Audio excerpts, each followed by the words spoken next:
Is what is being live.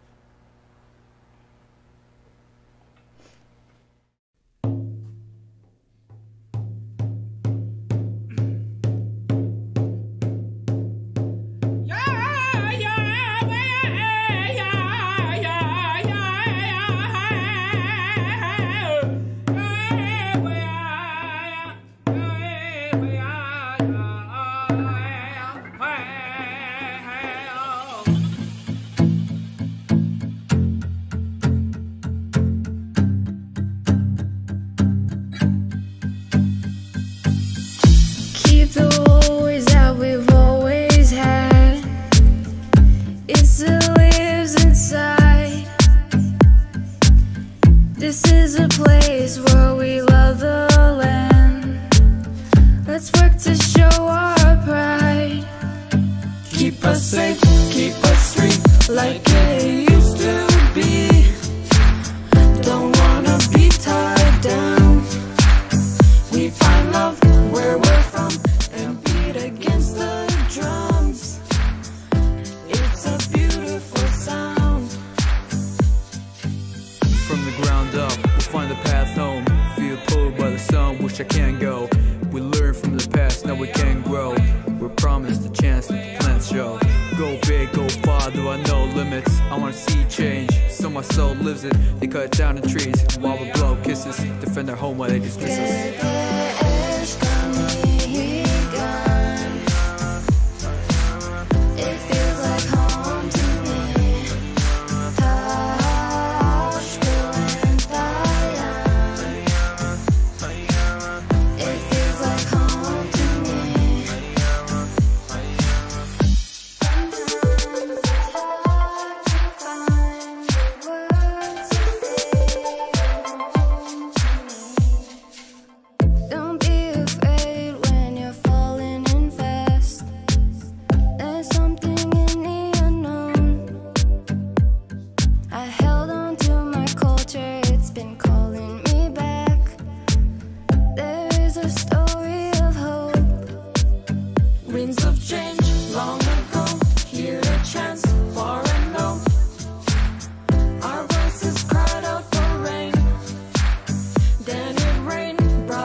Soar as far as you can. Try not to be reminded by the scars from the past.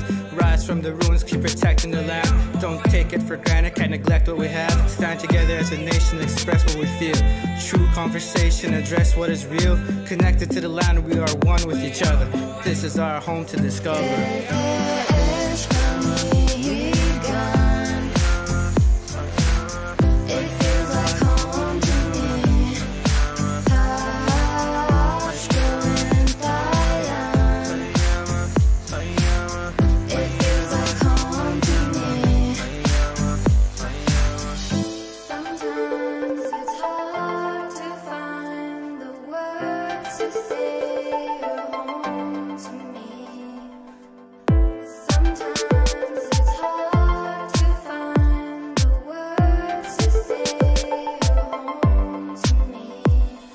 Gotta stay on point like the fastest arrow. Bring hope to the people of Grassy Narrows. One piece in the land, can't go back to battles. It's fire in action, casting shadows. From old to the new, let us show you the truth.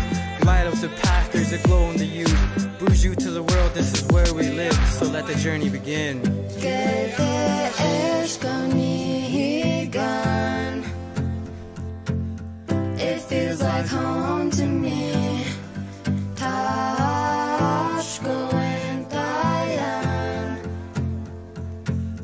It feels like home to me. It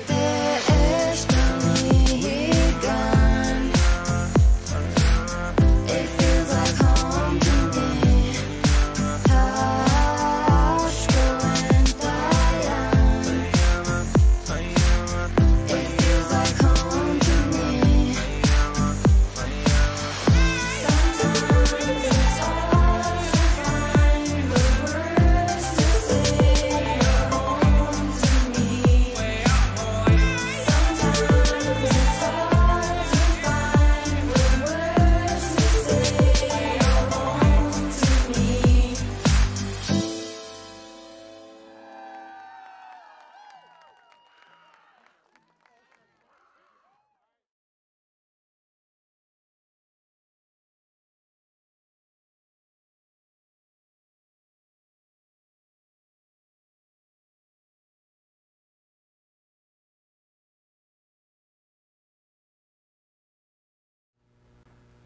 Arvol, Makasa. Hi everybody, I'm your host Makasa Looking Horrors for Oneganos Let's Talk Water. And this is Season 2, Episode 5, and we'll be talking about mercury contamination. But first, I think we're going to have a little update about what's happening right here in Six Nations with the Land Back by Dr. Dawn Martin Hill, who's also my mother, and she's right here beside me. Just a co-host. Yeah, so last week we heard a bit of commotion at Lambeck, and I was really worried about what was taking place.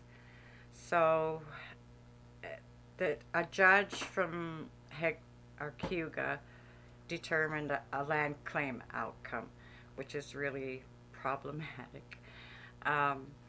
They don't really have say over land claims. That's a federal Crown nation-to-nation discussion.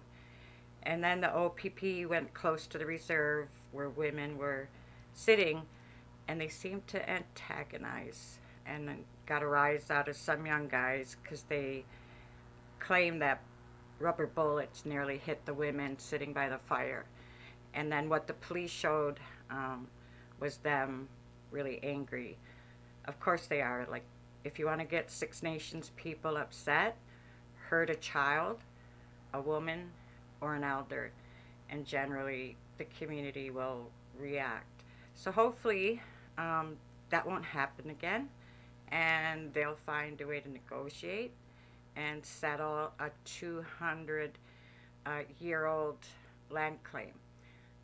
It's the Haldeman deed, and I'll put some stuff on the website for you to show you what happened and why our land is 6 miles wide on either side of the Grand River. And we have 5% left of that land base, and we never sold any of it. So we have quite a few land claims, and it's been many years. So we're not trying to remove anybody that has their home in their life along the Grand. We want to respect everybody. That was an agreement that came out of 2006.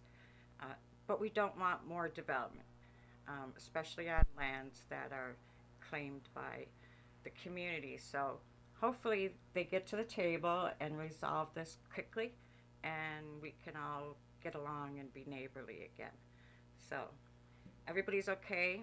33 people were arrested, and they are needing funds to deal with the legal issues because they're now criminalizing indigenous protesters from one end of the country to the other. So Matthew Green, an MP from Hamilton, is started a fundraising campaign, and I'll post that link there. But he gave $1,492 because he's a good guy. So thank you, Matthew. Shout out. That's it. Thank you so much for the little update about what's happening at Lambeck. I'm sure everybody's seen it all over the news, and we're just trying to not have any of our land stolen because our population is getting bigger and bigger every single year, and so we need all the land that we can salvage.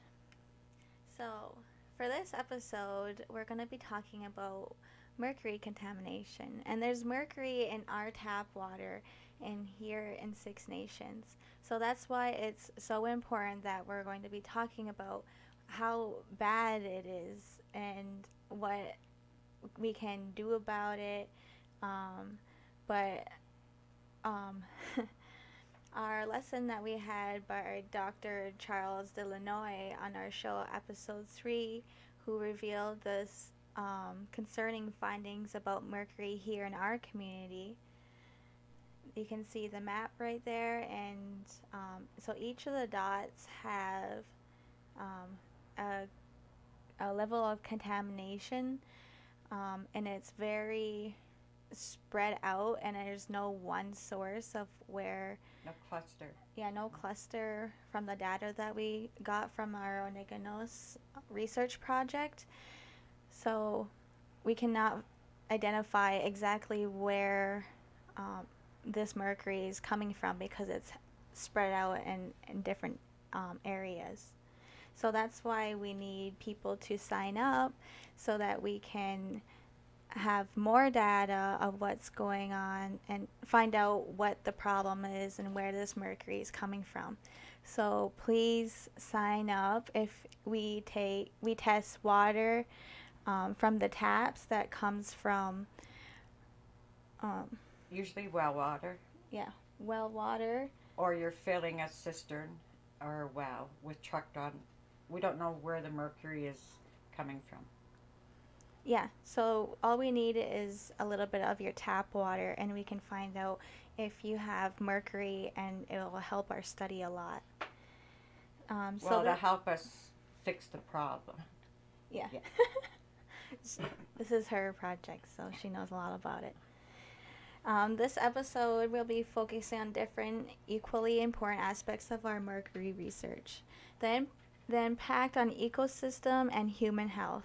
After consulting with nutritional leadership in the community, we learned that they wanted our turtles tracked, specifically our snapping turtles that we use in our ceremonies. Just the females. But just the females. And they wanted them tested. Yeah. So we're going to be testing the female snapping turtles along with attaching trackers so we can monitor the water that they're living in. And their nesting sites will be protected. Yeah. So we recruited one of our guests today, whose name is Dr. Karen Kidd, who is an expert on the impact of mercury on aquatic ecosystems in Northwest Ontario and throughout the world. We also have Judy de Silva here today, and she knows the most about mercury and its impacts on people and fish because the contamination at her community of Grassy Narrows.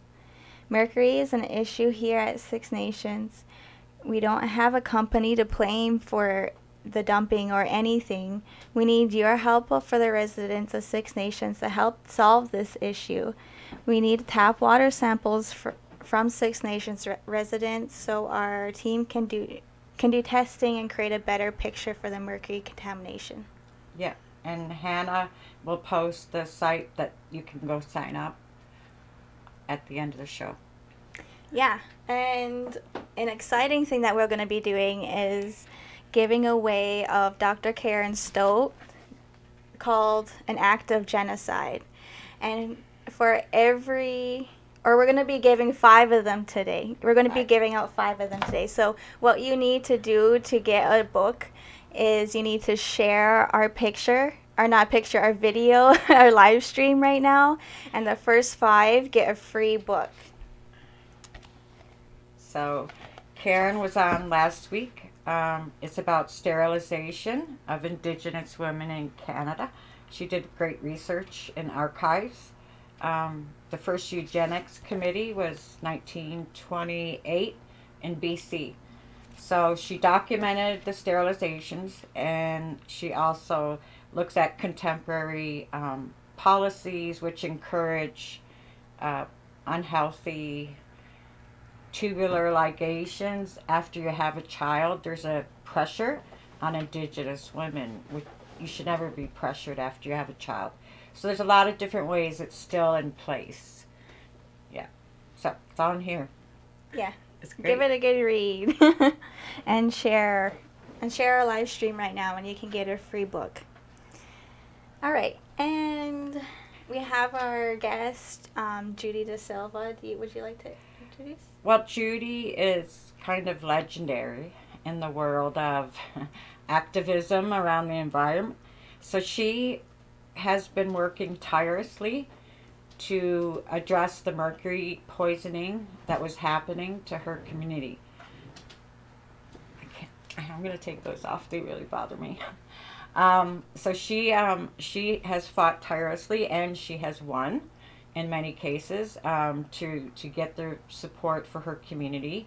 to clean up the water, and she's also been, and her family has been part of receiving the impacts of human consumption of fish that was full of mercury and what it can do to your health. And there's likely nobody that knows it better in Canada than Judy. So the video you saw earlier was her community, her youth. She does a lot of work with youth like I do, so we're really happy that she's able to join us and talk to us about what's happening at Grassy Narrows and some of the promises to clean up the mercury, as well as the promises to help with the health. And I know you're also worried about some other developments with toxins being dumped in your area. So we're really happy to have you, Judy. Thank you for coming.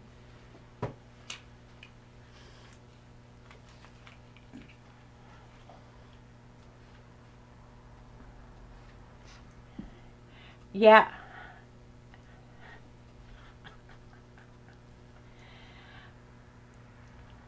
Take your time. 20? Is that good?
Is I was 10 years old, so I just remember these Japanese people coming into my school and taking hair from our head, like cutting like a piece of hair, and I didn't really understand what was going on at the time as a 10-year-old, but now like I'm close to 60 years old, and now I know a lot about what has happened to my people, and it is one of the most horrific environmental disasters that has happened to a First Nation community.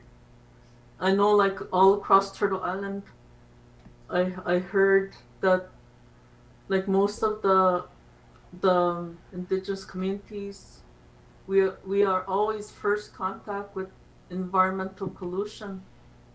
And we are seen, I think, as expendable. And this is like probably something that people don't want to say, or they want to kind of put it under the rug, that we are always first contact with pollution. And even if we scream and shout and yell that we're being poisoned, it's very little movement to protect us. And water being, life-sustaining for human beings, like it's really devastating to our communities when we can't use our water. And like I'm really honored that Makasa and Dawn invited me to be on this show, because it allows me to bring you all up to date on what's happening. One of the things that mercury poison is known for is its neurological, neurological damage. So the mercury isn't floating in the water. The way you get mercury poisoning is when you eat the fish. And the reason why is like the little bottom feeders like crayfish and little minnows and all that, they get the first part of the pollution because mercury is microscopic and it's a heavy metal. And when these industries use mercury to process the materials, they dump it into the water. And a lot of these industries, like gold mining or like even pulp and paper mill industries, or like all these companies, that huge companies, they always use water and they always destroy our water.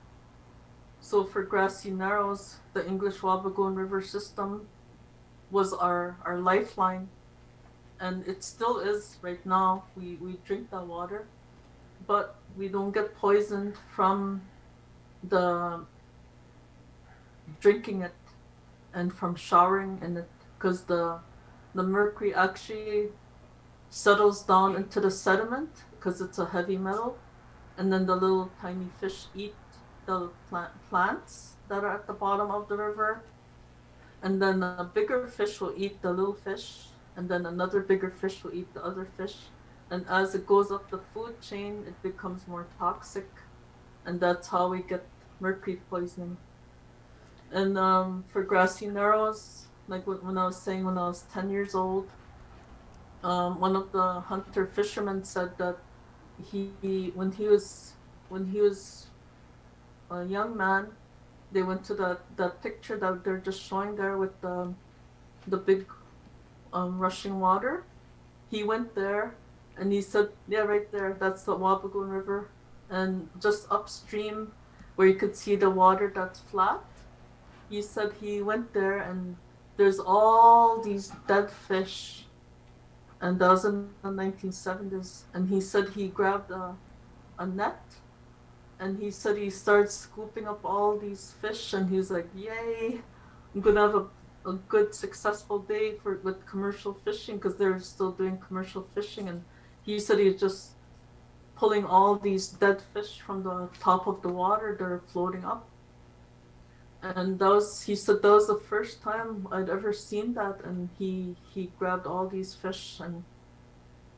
But we have like a lot of advocates out there that kind of saw something was bad. Like why is there so much dead fish? And that was like a first warning in our community. And I was a little girl then, so I didn't know, but the older fishermen, they started sounding the alarm. And the first people that helped us was the Mennonite Central Committee. And it was a guy there, and he had some connections to scientists. And then so it kind of started from there, and that's when the Japanese heard about this, and they came right away, and that's when they started sampling our hair. And that's when they found out there's mercury, high levels of mercury. And there's even a video of a cat that they took a video of that was like staggering, just like it was like really sick, and it kept falling on the ground, and it was just staggering. So those are all alarms that were happening, but we didn't know what was happening. So coming to 2020 now, we've been doing many protests. Namely, we went to Toronto, and the first doctors that helped us was Dr. Leanne Simpson, and the late Dr. Trish Sellers. And when I was working in daycare, there's things that I saw and I heard from our people, and I asked Dr. Leanne Simpson and Dr. Trish Sellers, there's something going on, like it feels like there's still mercury in the water. And they said, well, let's apply for funding, let's do some samples.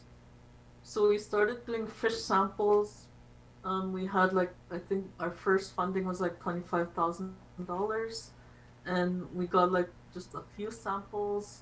And then Health Canada said that's not enough samples to say, that this is for real, that there is still mercury in the water. So we did like maybe 4 studies before they started seeing a pattern that there were still high levels of mercury in the fish. And the thing that piqued the late Dr. Trish Seller's interest as a scientist was she did sediment sampling, which is the mud core samples of the riverbed on the Wabagoon River. And the last time that was done was 1985. And when she did the core samplers, she's like that was one of her specialties. She found it curious that the mercury was still on the top of the sediment when in the natural occurring, like the way the river system works, the way the mud works, the way rain works, the sediment should have been a foot down in the sediment, like the mercury should have been a foot down, but it was still on the top layer. So that means it's still. So that's how going on. Our protest started in 2010 in Toronto, and we said something's up. And with Dr. Trish Seller's study, we caused the alarm, that the mercury is still on the top sediment. It's still poisoning the fish. And that's what we're at right now in 2020, is we are going to go into our 4th year of the engineers studying the river system. We won a major award from the ex-Premier of Ontario, Kathleen Wynne. She put forth a request for us to get $85 million to do a river cleanup. And before she got out of office, she asked for it to be put in a trust. And that's what we've been using to work towards cleaning the river. But as we speak, the studies are still being done by the engineers. They're still trying to find out where is this mercury coming from. And so that's kind of where we're at. Next year will be another year of studying, sediment studying, and all this. But I want to bring you back to symptoms and medical, like human medical problems that we have to live with each day. And it's neurological. And one of the things I want to say is, like, when we say neurological, like, it doesn't make you any less than any other person next door. But one of the things that happens is you lose balance. It's just like all of a sudden you just get dizzy, and you lose your balance. Or the other thing I'm hearing from young people, younger than me, they're like maybe about 30 or 40 years old, is the loss of feeling in their feet and their hands. And the other thing that a world-renowned mercury expert that we're working with right now is Dr. Donna Mergler. We did a health survey in 2017, and we were able to survey 880 people in our community. And one of the things she found was that we are a faster dying population, and also we have less elders because they die sooner. And the other thing is, according to like 133 First Nations in the province of Ontario, basing it on their previous surveys, we are 23 times higher with youth suicidal tendencies. And this is really shocking. And the way that Dr. Donna Mergler explained about the suicidal tendencies and was that she thinks the mercury is affecting the way a young person would feel emotionally or think. And it's almost like intergenerational effects. Plus, colonialism, residential school syndrome, and, Indigenous women being targeted, and racism in Kenora, racism in Thunder Bay and Winnipeg. It compounds already the poisoning that we have to live with. And I don't want to just say the problems. I also want to just say the strength of the community people as we go through this really toxic poison in our bodies and in our fish. Like, I want to also say that my people are really powerful to keep going, and even with all this really hardship that they have to go through with their lifeline being poisoned, and which is the river. And I'm not just going to say that about my community being that strong. I'm going to say that about like the Indigenous people all across Turtle Island that are very strong. And I want to say, like, we're not weak, and we're not going to back down, and we're not going to fall. We're going to get stronger from all the stuff that we have to face every day, all the time. And I think, like, the young people that are in front of us, like, we have to show them that. We have to show them that we're going to keep pushing. We have, these older people like me, with a lot of young people behind me that depend on me to fight for them. And that's like the Dawn Hill, the Judy, the Silva, the Leanne Simpson. Like, all these people are pushing in the front for our young people behind us.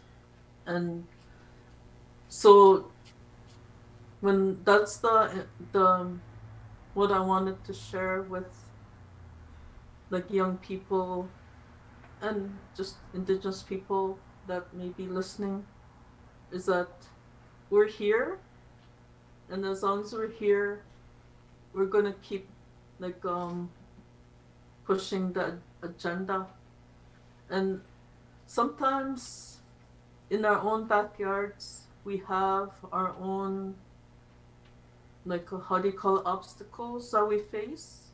Like, right now, it's the COVID lockdowns, because the COVID's here, and then we have to survive in our own little bubbles, like in our own little communities. And, like, this is amazing, like, for us to be able to speak in this Zoom presentation and to get the word out still.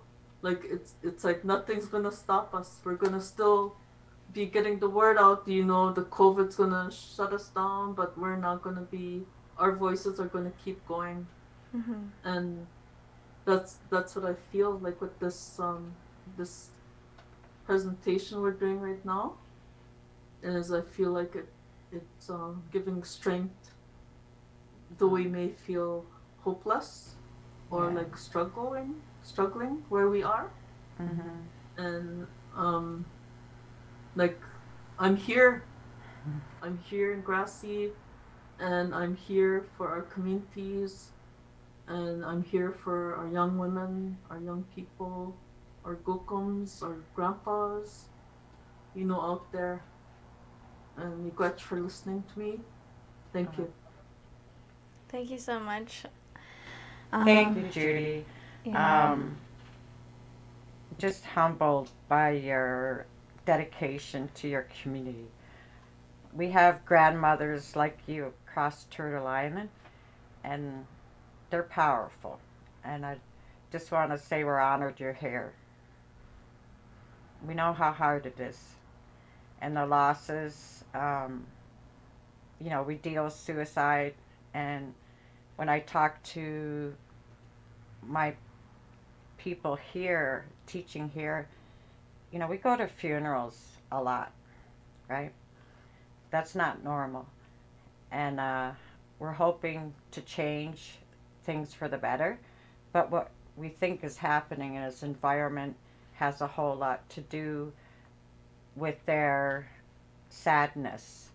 And Makasha's doing a film on ecological grief, and it's really powerful.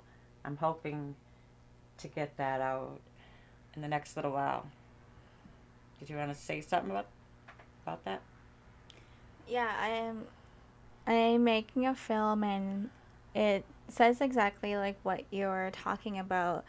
Our youth here in Six Nations, they feel really hopeless, and because they see what's happening around them, and with our water, all of our waterways are pretty contaminated here in Six Nations, and you can visibly see it. And I think that our young people know that, and they observe it, but they try to live on with their lives like everything's normal, but deep down they know that it's not. And deep down they're worried about their future. And it's really hard growing up and seeing that, but also trying to work or go to school on top of all these other stressors. The environment is a huge stressor, because we can see it every single day. We see it on the news. We see it when we drive by any kind of factory. Like, you know what they're doing. You know what they're that they're not being environmentally conscious. And it's climate change, fires. Yeah, all the fires on the TV all the time, the flooding. Everything, it does take a toll on Indigenous youth mental health, and their well-being on a day-to-day basis, and it's just trying to cope with everything and trying to have proper coping mechanisms, but also trying to do physically something about it. Yeah, so I think your video of the kids shows the resiliency, but they do need our support out there, people. If you can work with Indigenous youth in any way, it's really helpful. And I hope we're going to Grassy Narrows when we do training. We're hoping to get up there with the sensors that they're developing. So Grassy Narrows is a part of the grant, a partner. And we'll get up there. But thank you, Judy. Did you want to introduce Karen? Yeah, so Karen is actually one of the people who is going to be studying Six Nations water here. And she's going to be on the Niganos team? She's on the renewal team. So we were renewed. And So, Mercury was a finding, and the elders wanted it addressed, and they wanted the aquatic life, and I heard her speak, and that's what she does, and I was like chasing her around ever since. So, and I'm glad you're here. Yeah, so I'll give a little introduction. Dr. Karen Kidd is a professor at the Department of Biology and School of Earth, Environment, and Society at McMaster University. She is passionate about water, and Karen is an expert on how contaminants like mercury impact aquatic life. She worked with in Northwest Ontario and out east in the Arctic and all over the world. She has nearly 10,000 publications. Right? That's what we read. No? Not a typo? How many publications nearly do you have? Like, I don't sleep, but I do sleep. We might. Thank you for the very kind introduction.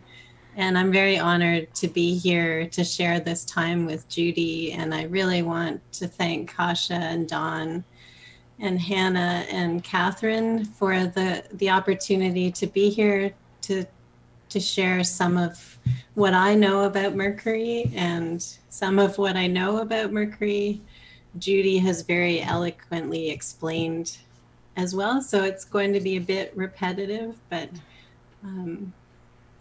I hope also interesting. And I wanted to start, if you're able to show the slides, Hannah, I wanted to start with just a little bit about myself. So I'm at McMaster, as Kasha mentioned, and I'm starting to work with the Six Nations community. Thanks very much to Dawn. And the next slide just talks about where I'm happiest. So, oh, not the next slide. So I wanted to share with you that I was born and raised in Treaty 6 territory in Sarnia, Ontario. And for those of you that know Sarnia, you know that it's called Chemical Valley. So it's had a lot of large chemical companies for many years, and a lot of concerns around contamination. And it's also right on the shores of Lake Huron and the St. Clair River. So I grew up, you know, with the chemical industry and with a lot of fresh water. And that definitely influenced my choice to work on water pollution issues. And then all of the stars that you see on this map are places that I've lived. So I've lived in Alberta, I've lived in Manitoba, I spent many years in New Brunswick, and I came back to Hamilton. So and now I live on the Haudenosaunee and the Mississauga territories. And we're glad you're here. Pardon me? We're glad you're here. I'm very happy to be back in Ontario. Thank you. So the next slide just shows where I'm happiest. I hope I've got that right. And that's on water and in water. So I love to be on boats. I love to be in the water, unless it's cold, of course. But I spend a lot of time in my work collecting fish and other aquatic life. And then the bottom picture is showing me catching my first and only salmon ever in my life. And I just wanted to confess that I'm a terrible fisherman. If you go to the next slide, then it's getting into a bit about mercury. So there's two sources of mercury. It's present naturally in rocks and soils. And so the weathering of those rocks and soils can move mercury into our waters. We can also get mercury in the atmosphere from volcanoes and forest fires. But we're most concerned about human emissions of mercury, and that's because it can build up in the environment to toxic levels. And so there are a lot of different activities that humans do that can increase the mercury in the atmosphere and the mercury in our waters. They include things like burning fossil fuels, burning garbage, making cement. There are a number of industries, like you heard about from Judy, that will release mercury into waters or into the atmosphere. Gold mining is another source of mercury to the environment. So all of those collective activities have increased the environmental levels of mercury by about 3 times. And then on the next slide, it talks about the cycling of mercury and how there's a constant movement of mercury from the air to the land, from the air to the water, from the water to the air, and all of these different human sources. And so it's always in motion. Some of this is from natural sources, some of it's from human sources. And the work that we do in my lab is around what happens to that mercury once it gets into a river or a lake, and really around its buildup in the aquatic food web. And so on the next slide, it's showing, as Judy mentioned, that there's this buildup of mercury. So the mercury is shown as those red dots, and it's accumulated in the plants and the algae at the bottom of the food web, and then that mercury is eaten by aquatic insects, and it builds up in the insects, and then it builds up in the fish that eat those insects and the fish that eat those fish, and then the wildlife that eats the fish as well as humans. And this form of mercury is an organic form that's actually created by bacteria in the water. So, and it's a form that affects our nervous system. So the more buildup of mercury there is in the food web, the more likely there'll be negative effects on the fish and the fish-eating wildlife and humans. So on the next slide, it talks about why some fish are higher in mercury than others. And there's a lot of things that affect mercury in fish. A big one is what they eat. So fish that eat fish have higher mercury than fish that eat insects. The type of water they live in has an effect too. So is it a dark water with lots of carbon, or is there a lot of nutrients in the water? Is there a lot of inputs of mercury, like in the English Wabagoon system from the chemical company? And then also how old the fish are. So the longer lived fish tend to have higher mercury in their bodies than the younger fish. And then the next slide, there is a story, I think, if I remember my slides correctly. The mercury that's coming into the fish, so if you look at the top fish, they get it from their diet. They don't release as much of the mercury. This is the form that builds up in their bodies over time. So they take in more than they release. How does mercury affect the fish? Well, it affects fish like it affects humans and fish-eating wildlife. So it affects the nervous system of fish, so their behaviors, and it also can affect their reproduction. Reproduction. How so? How so? Does it affect reproduction? So it affects the behaviors that they have when they're spawning, so laying their eggs and fertilizing the eggs, and it affects the behaviors of the male fish if they have to guard the eggs. And it can also affect the hormone levels in the fish and their abilities to produce eggs as well. So there's lots of different ways that it can harm fish.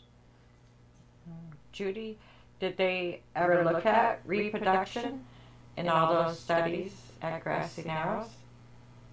I am not sure. I don't know. Judy, have you heard about that kind of work? I haven't. I think it's mostly been fish levels of mercury. Yeah, most of mercury levels in the fish. And now the survey, the health survey was like people's answers. And Dr. Donna Mergler wants to go more deeper into the study, but it's just been focused on fish. Okay. On fish mercury levels. Yeah. Okay. Yeah. I think. Sorry. Is there another slide, Hannah? Is this what you need, Dr. Karen? This slide? Are we on the right slide? Good. That's great. That's exactly what I wanted. So humans are exposed to mercury through drinking water, and we also have mercury in our dental fillings. But most of our exposure, as you heard from Judy, comes from contaminated food and mostly from fish, because that's how we're exposed to the more toxic form of mercury. And then on the next slide, there's a bit about the effects of this exposure. So mercury in its organic form affects fish and fish-eating wildlife and humans in similar ways. So it affects the nervous system in all of those different animals. And when you have high exposures, you can have impacts on reproduction, and the many different effects that Judy talked about in the Grassy Narrows community. And we know that the young are most sensitive to mercury, so we're most concerned about the fetus and newborns and their exposure to mercury. And then you also heard that one way to measure your mercury exposure is to get hair and have it analyzed for mercury, because what's in your hair reflects what you're consuming. That makes a lot of sense. Yeah, I think Six Nations identified that as well. Hopefully we'll get to test some hair, and you're testing the turtles, correct? The So turtles and the fish. to see if there's a correlation. In talking to the healthcare workers, the birthing center, they feel there's something going on with reproduction in the community, so they're really interested as well, to see if there is an impact on actually men that they were identifying, young men. So I just wondered if they noticed anything in Grassy Narrows with having children, or more gender than the other, like more males than females. Those things are happening as well, I think, in another community not too far from us. But I just read the studies. I don't understand the links yet.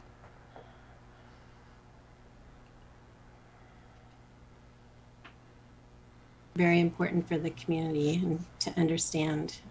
Judy, The next, is there any questions you have for Care?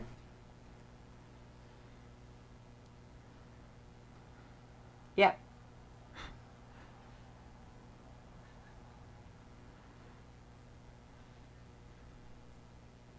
Said hair samples was not a reliable source to measure mercury because, you know, like people cut their hair, and maybe like the mercury levels would be higher way down here, and then they cut their hair and then they get a hair sample and then it shows no mercury. And she said that it's a good starting point to just kind of do a web, like throwing a web out and just doing like a random survey of hair sampling, but or test people who only have like not long really hair. reliable. And because she says also seasons, because in my community, maybe in the summer we eat a lot of fish, and then in the winter we hardly eat any fish because it's harder to get, stuff like that. So there's like all these different things that I wanted to, for the people that are listening online, so they'll know that like mercury is also a new kind of study from doctors now, and they're just learning about mercury. So there's new things that they have to learn. One of them is intergenerational fetal effects. Like we're seeing children in my community whose parents, you know, had them when and like they're pregnant, but they didn't eat fish, but the parents both are poisoned, and then they had a baby, and then the baby has speech problems, but they're very, very intelligent, very smart, but they can't talk. They talk gibberish, but they're really super smart. So there's like these intergenerational effects that we still need to study.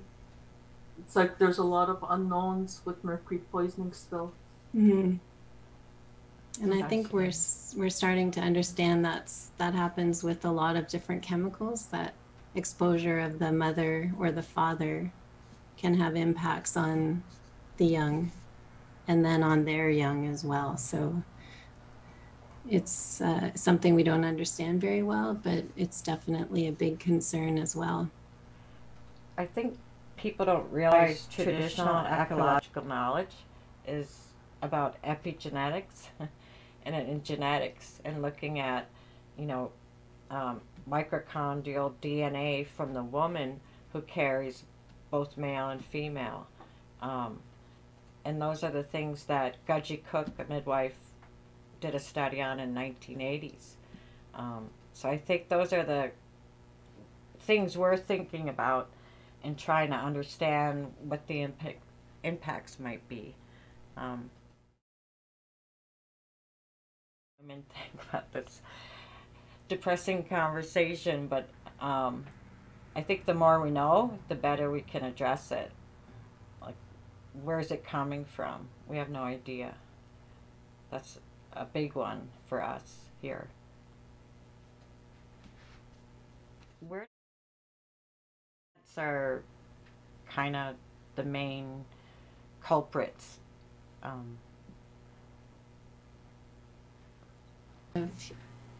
Dumping or pollution that has high mercury content. Well, cement kilns are big sources of mercury to the atmosphere, and then coal-fired generating stations and garbage burning. And a really big source right now is artisanal gold mining. That's putting a lot of mercury in our atmosphere. So Gold mining. Gold mining is small-scale gold mining, but there's so much of it because the price of gold is so high that it's contributing a lot to the mercury in the air right now. What does artisanal mean? Artisanal is sort of small scale, like a single person rather than a company doing the gold mining. Because companies have stopped using mercury to extract gold, but it's a very cheap way to extract gold for individuals in developing countries. And there's a lot of concern around the people that are using this mercury to mine gold and the health impacts it's having on them. Judy, do you have any Gold mining? Any gold mining or wherever you are? Or do you have any suspects, companies that might be putting mercury in your water?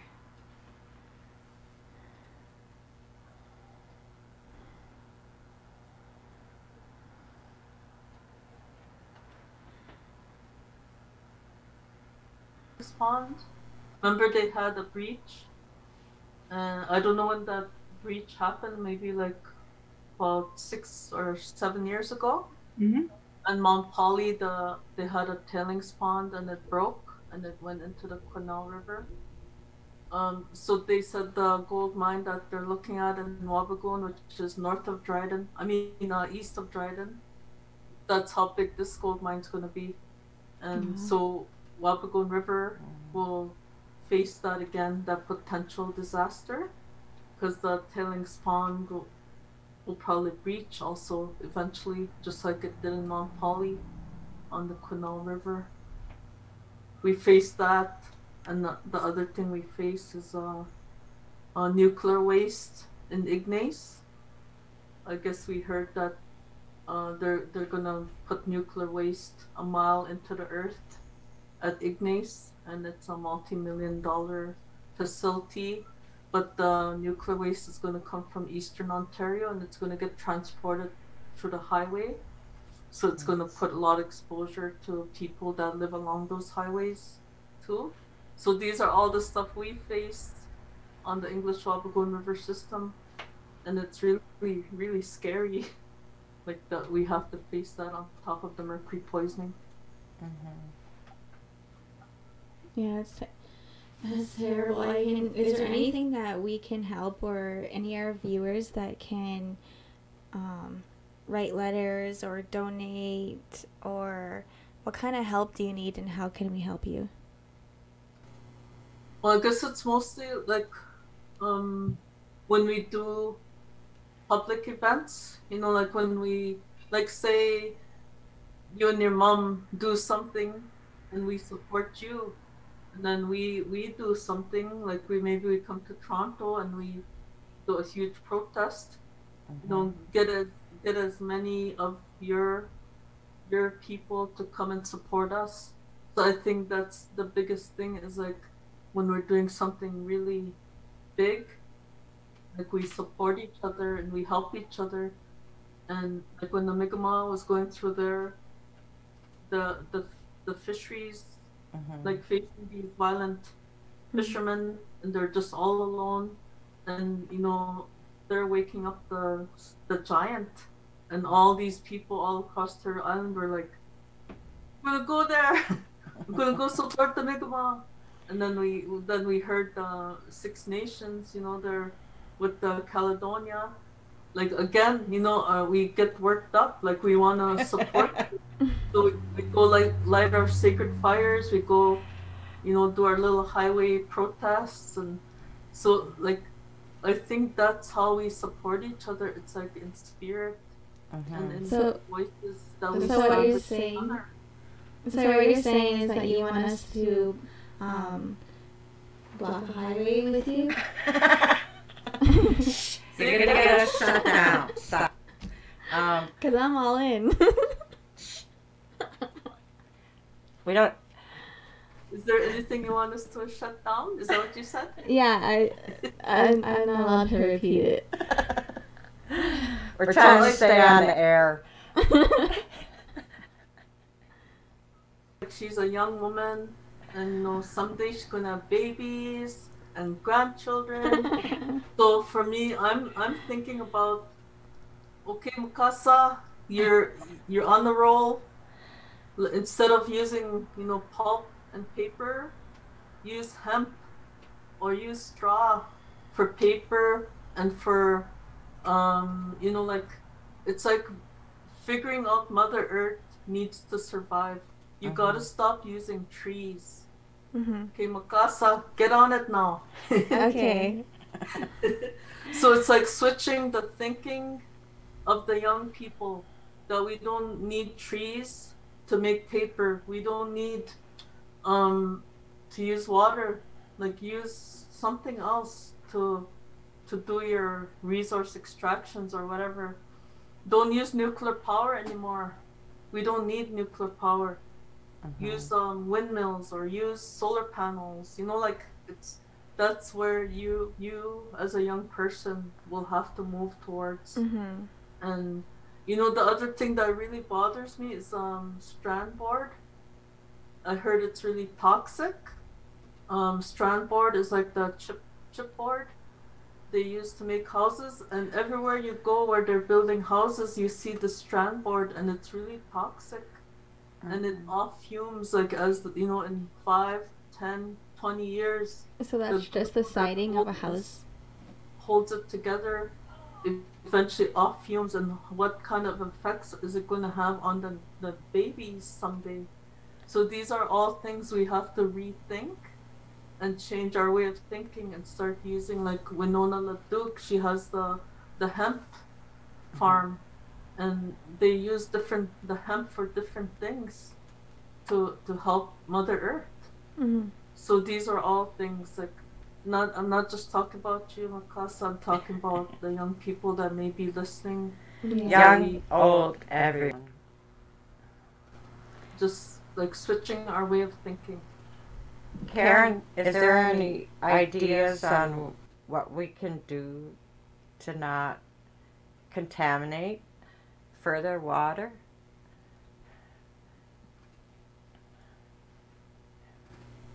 If Hannah can go to my last slide, I'll mention the study that we're starting.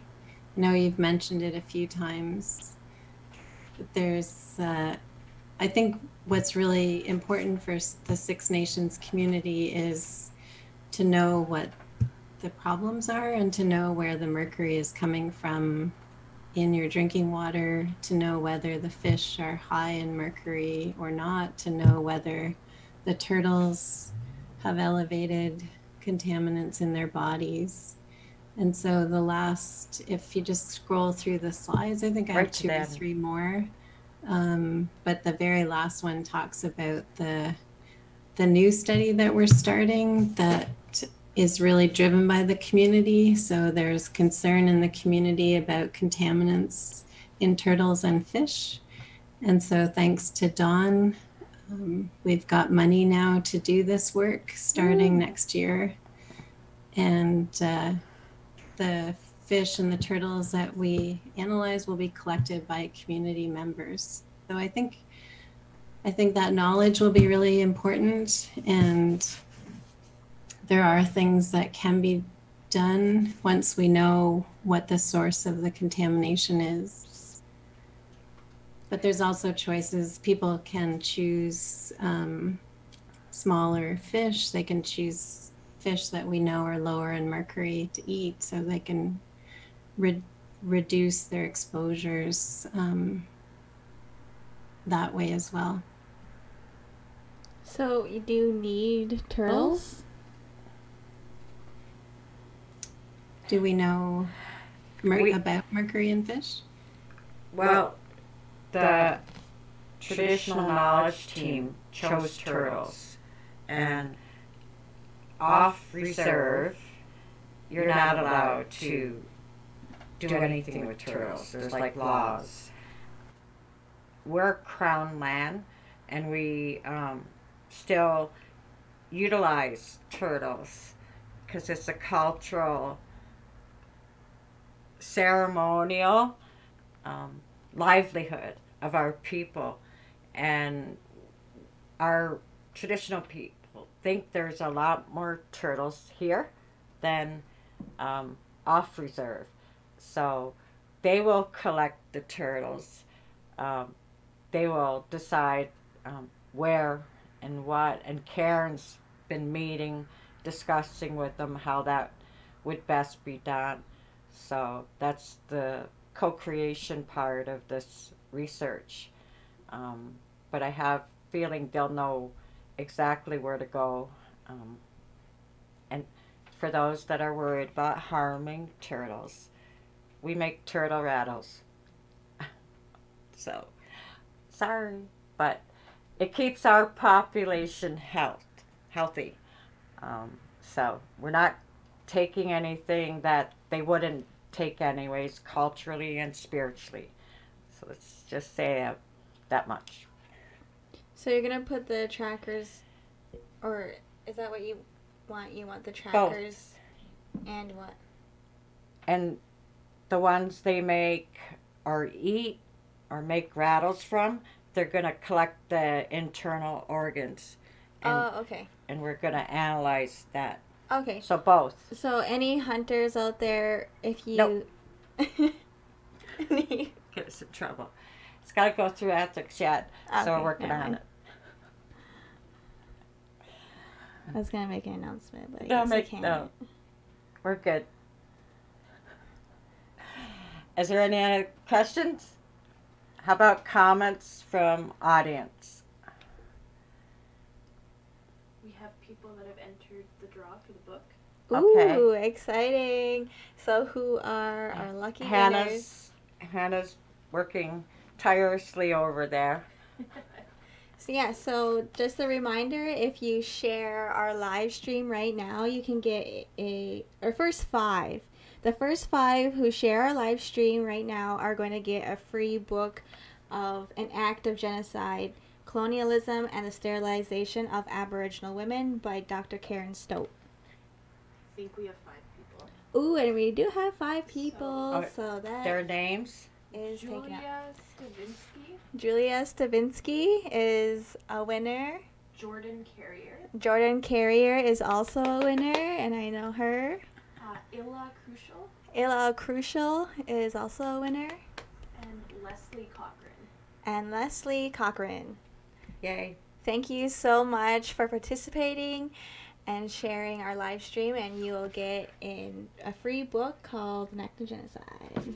And she donated, so thank you, Karen Stote. Yeah, thank you so much, Karen Stote, for the books that you gave us. And if you want to sign up for water testing, Hannah? It will be on the water caretakers page. I'll pull that up right now. Yeah, she'll pull up the site. The and page. if there's any last words of imparting wisdom, Judy or Karen, we're all ears. Put you on the spot.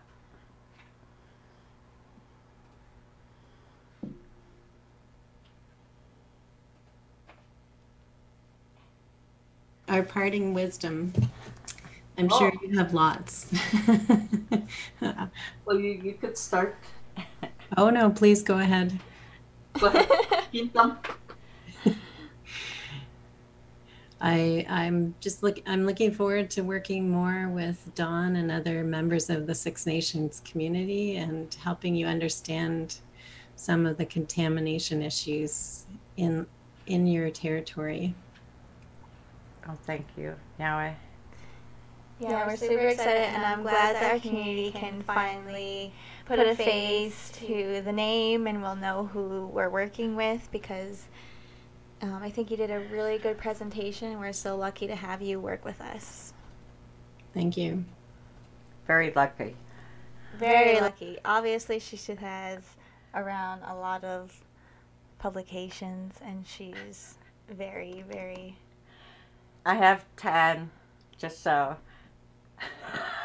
If you want to put it in perspective. If you want to put that in perspective. Is that true? So did I mess up there, or do you really have 10,000?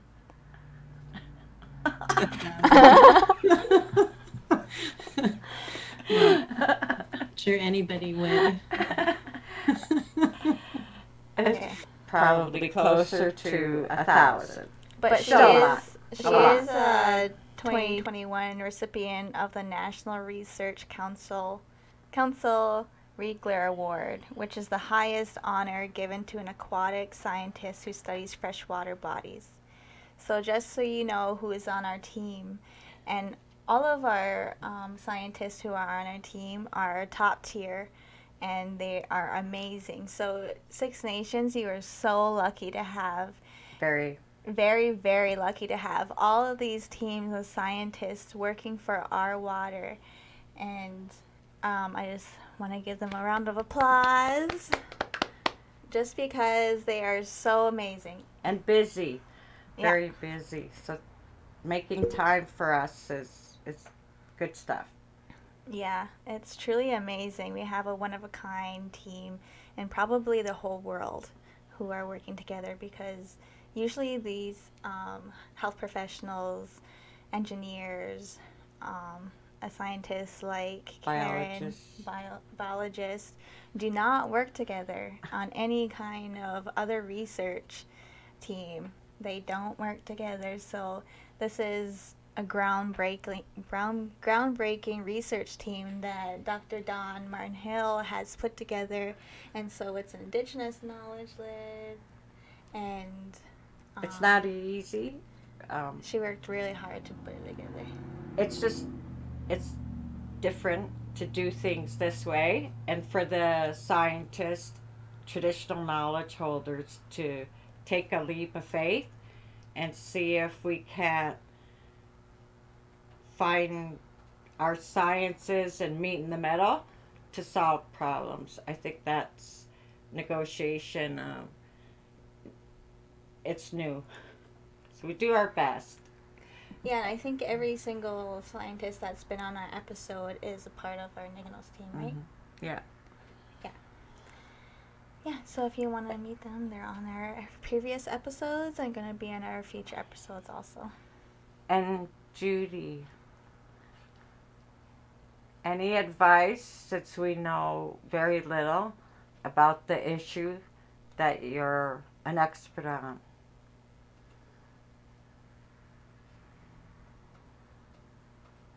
Yep.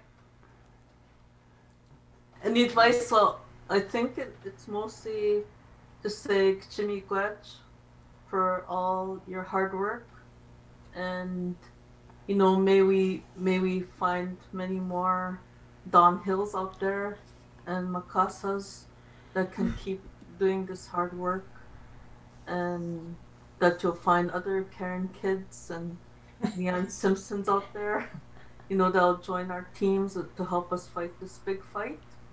And there's all these non-Indigenous people that we find that find it in their heart to fight with us too, and they tap onto the non-Indigenous populations that sometimes it falls on deaf ears if it's just us, but when it's non-Indigenous people working with us, then the ears open up more. So, like, I'm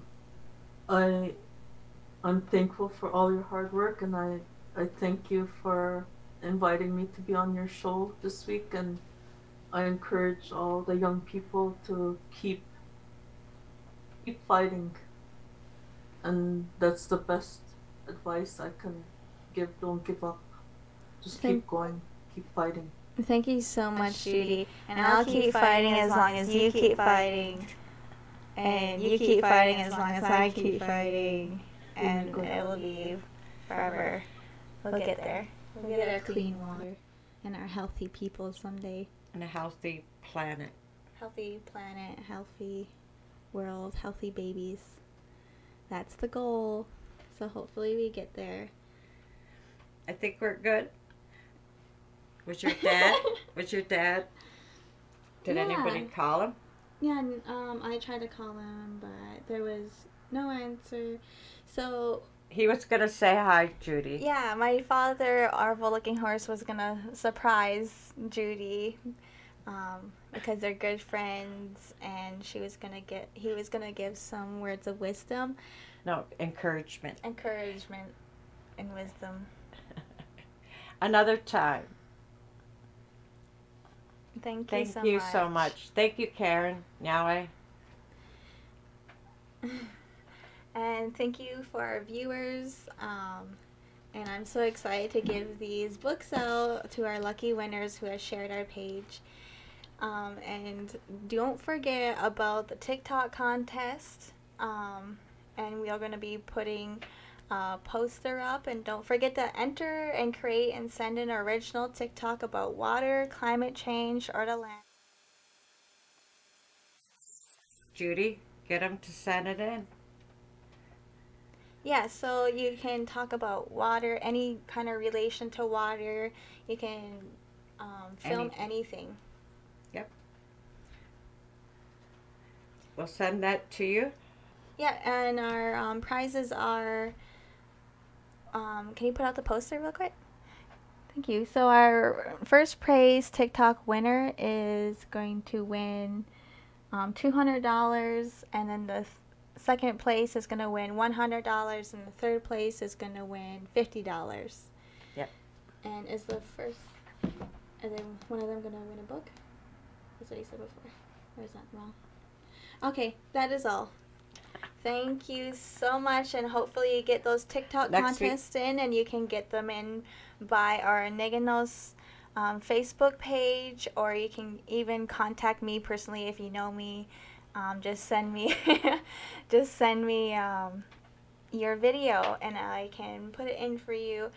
But yeah, try to get it handed into the Oneganos Facebook page. Just send us a message and go to your camera roll and hit send into our DM. And next week, Dexter's joining, co-hosting, and we have traditional mapping. True? Yes, very true. I won't be here. Yeah, so next week we're going to have traditional mapping. Rudo. We're going to have Rudo, who has been on previously, but he's going to be working with Six Nations community members on creating plant life, aqua life, just mapping our territory, and we're going to help them do that. And David Galbraith from the Royal Botanical Gardens. He's a long friend of Six Nations, and he's helping us co-create the biology textbook in the language, and we're working on a traditional knowledge. So we'll have English, Mohawk, and Cayuga, so he'll be on. And I don't know who the third guest is. Hannah? It is Nick Rio. Oh, the big star, Nick Rio. How could I forget? Our Ivy League traditional ecological knowledge expert at Dartmouth has agreed to help Six Nations, and he's doing turtle tracking with Guywaneo High School. COVID interrupted that, So we're going to do some stuff from satellites. We're getting very technology efficient. Not me, but they are. So again, thank you everybody. Hannah works hard, as so does Catherine. So now I to the team. Yes, thank you so much, Catherine and Hannah. We could not do this without you. They are the brains. They are everything behind it. I am just for right here presenting to you. So we love working with you guys. Yeah, thank you so much to our whole team. And I think we're gonna play our outro video right now. So Nyamasewego Onagiwahi. Ona.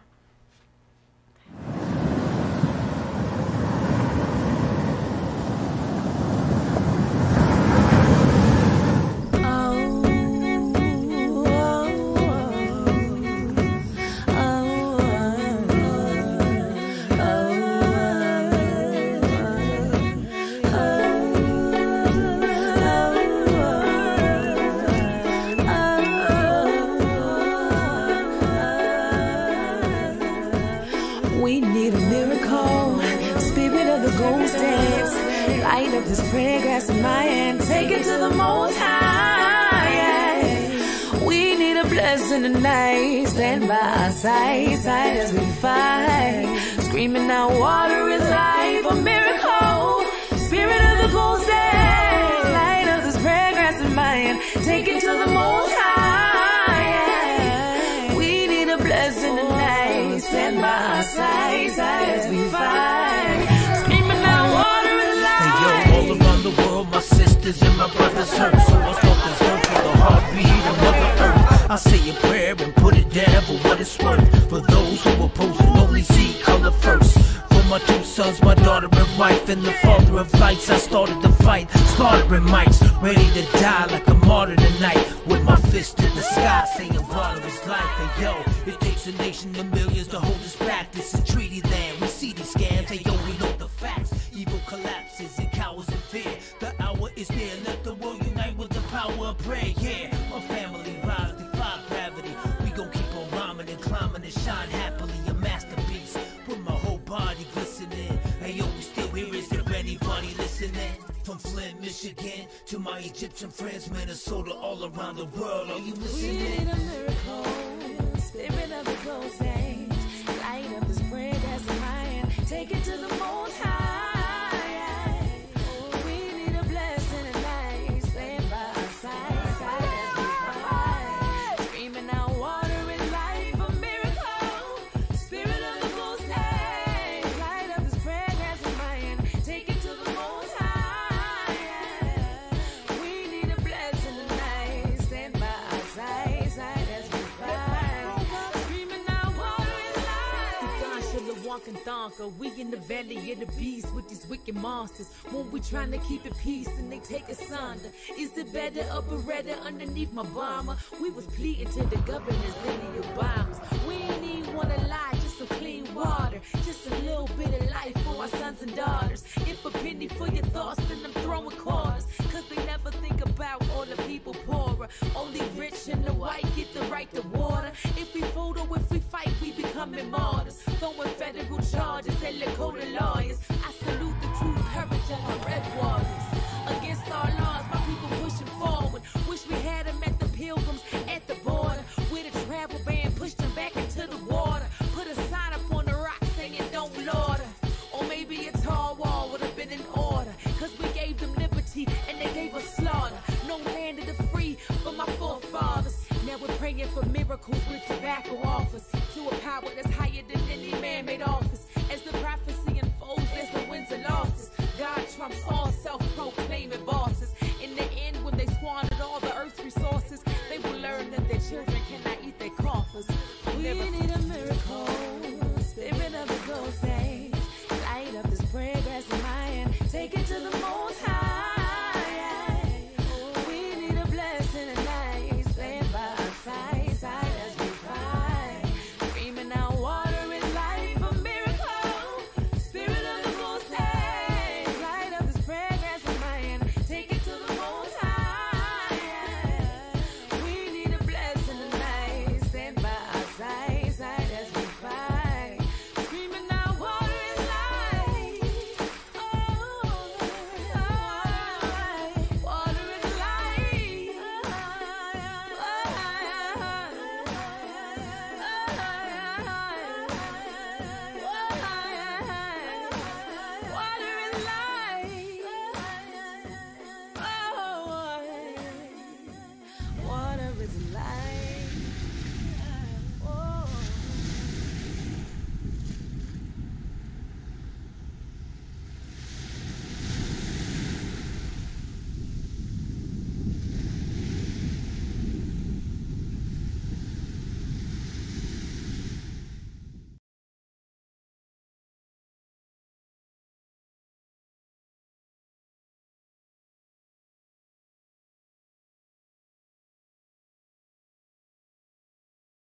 2. Hi, everybody. Welcome back. So, our last guest, which is Arvol Looking Horse, Chief Arvol Looking Horse, and he's the 19th carrier of the White Buffalo Calf Pipe, and he's also my father. So, he's finally made it, and he's here with us now. He just joined, so he's going to share a little bit of words of encouragement for our youth who are watching, and for anybody who's watching, and because of and for Judy, because of what's happening in her territory with mercury poisoning, and also what's happening here at Six Nations with land back. So I think it would be an honor to have you share a prayer or a song with us, and to give us some words of encouragement of the time that we're going through right now. Okay. Hello, everybody. Nice to see you all. And I'm glad that you all doing this today. And I always like to start with a prayer song or encouragement song. So I'd like to start with this song. Yay, hey, ya, hey, hey, hey, ya, hey, ya, hey, yay. Hey, yay, hey, ya, hey, yay, hey, ya, hey, ya, hey, yay. Hey, ya, hey, ya, hey, ya, hey, yay. Hey, hey, ya, hey, yay, hey, ya, hey, ya, hey, yay. Hey, ya, hey, ya, hey, hey, lo. Hey, yay, yay. Hey, ya, hey, ya, hey, hey, lo. Hey, yo. Hey, te magashu. Hey, Lakota maya chanina. Hey, ai, ya, pe, wa, o, lo. Hey, yay, hey, ya, hey, lo. Hey, yo. I'd like to say greetings and blessings to each and every one of you. It's today seems like we are moving forward, but in some ways we are moving to put us back to these times that we're in right now. And we as First Nations are in our ways, we are very spiritual, and we believe that everything goes in a circle, and always knowing that when something is good, it comes back twice as good. But when something is bad, it doesn't really come back. It's dangerous when it's like that. So I want to say, all the people at this time, the land back, and all, we are facing the same things here in the Dakota territory, because it's very important to know that we know our way of life and our spiritual foundation of our people. So for me, I've been always in ceremony with the elders, with the people, and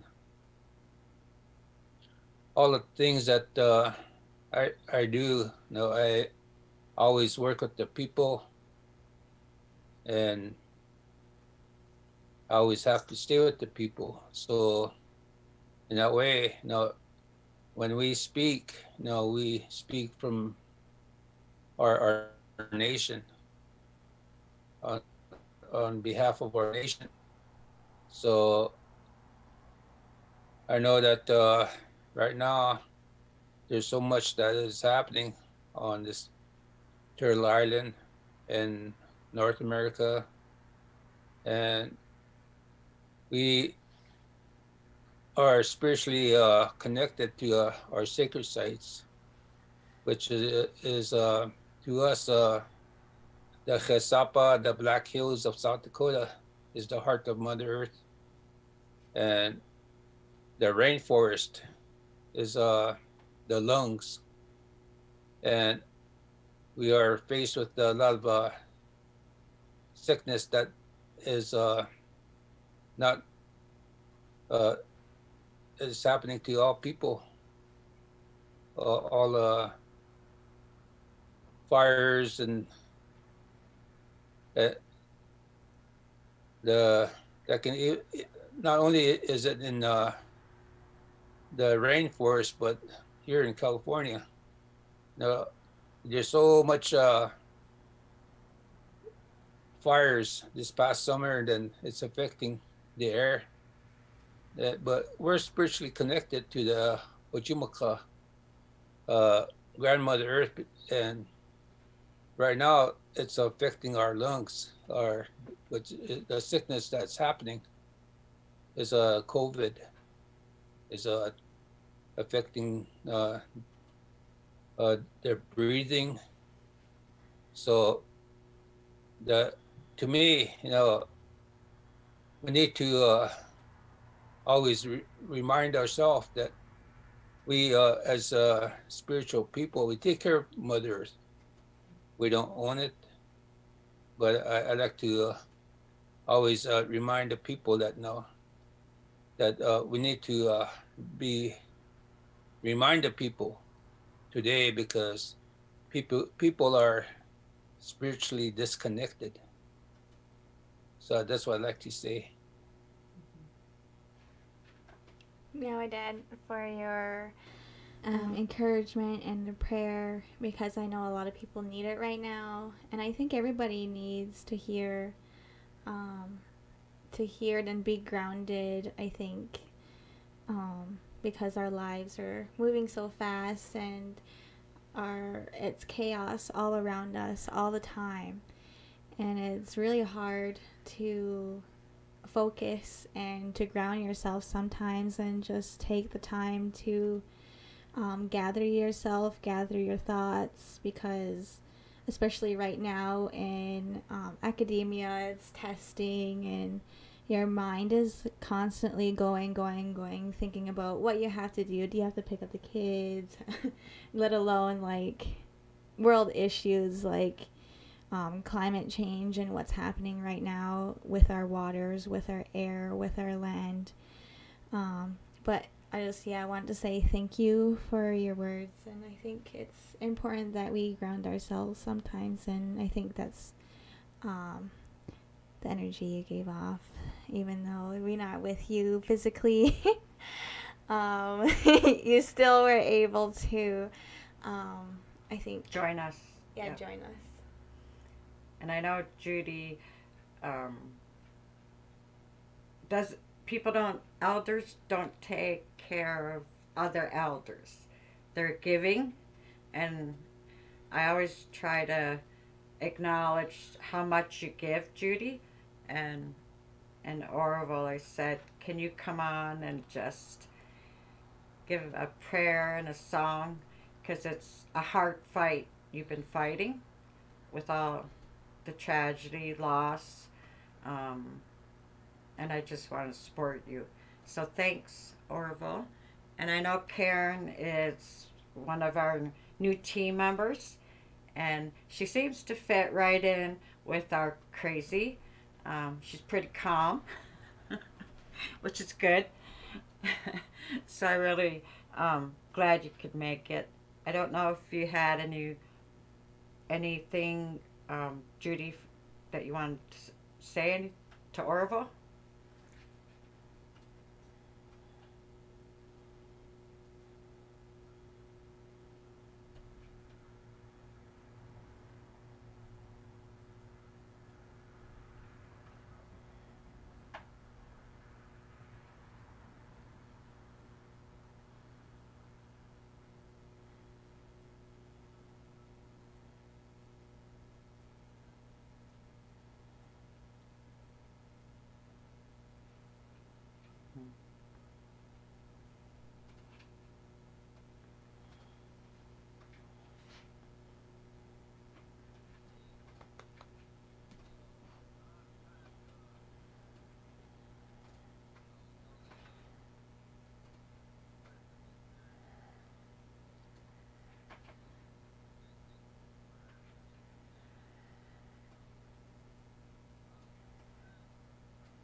share, what the elders told me is that, they died. A lot of people died, protecting our way of life, and this will always continue. And it's our time right now. And so I tell people, that you're born in this time right now, each and every one of you, and the Creator always, we got to stay humble with our way of life, and to the Creator, that to be always stay in prayer. And I spoke with many people, many nations at Standing Rock, that this is things that is happening right now. It should have happened way in the future, but the way how fast life is and how fast things are moving, that all the prophecies that all the things that is coming forward to us right now, we're standing. We have to stand up. It's like the elder said, when the people, or especially the elders, when they ask you to stand up, you have no choice. So that's why I tell the young people, there's a lot of young people out there that are sacrificing the front lines right now as we speak. And I know that everybody needs encouragement, because what we're facing, or what we are facing in the world, it's hurting our hearts. Well, I always tell people, good or bad, it's going to affect the heart. But right now, you take care of it, the best way, through prayer. I hope. Oh my gosh. Thank you. Yeah. Thank you so much, Dad. Oh. Yeah, I think that we need all your. We're just so grateful that you guys are on, because it's not often that even I get access to elders, or people or words of encouragement. Her dad. But elders. Yeah, it's not often I see my dad. I only see him maybe once a year. Ceremony, yeah. And through ceremony during the summer, where I wasn't able to go this year because of COVID, so I have seen him less than normal. So I'm so happy to see you, Dad, and I miss you so much. But yeah, I'm just glad that you're able to come on for our viewers, and Judy's able to come on for our viewers, and have an elder, even if it's through virtually. And I think it's really healing, because I think that we don't get access to elders a lot in our households, especially during COVID times, when we're not supposed to come in contact with each other, especially our elderly, who are more prone to sickness. So yeah, I'm super grateful for both of you coming on. And if any of our viewers have any quick questions for either Karen, Judy, or Arvol, please let us know ASAP before we end our show here. And they can answer you pretty quickly. But yeah, I think that's it. And I'm sorry, Dad, if you thought that I meant 7:30 your time. I meant 7:30 my time. You're here. Everything But I'm glad you're here. It's all good. Yeah. So thank you so much for coming. And yeah. Take care. Oh no. Yeah, so we're signing off again for a second time. So, oh no, guys. See you later. See you next week. Bye. Take care.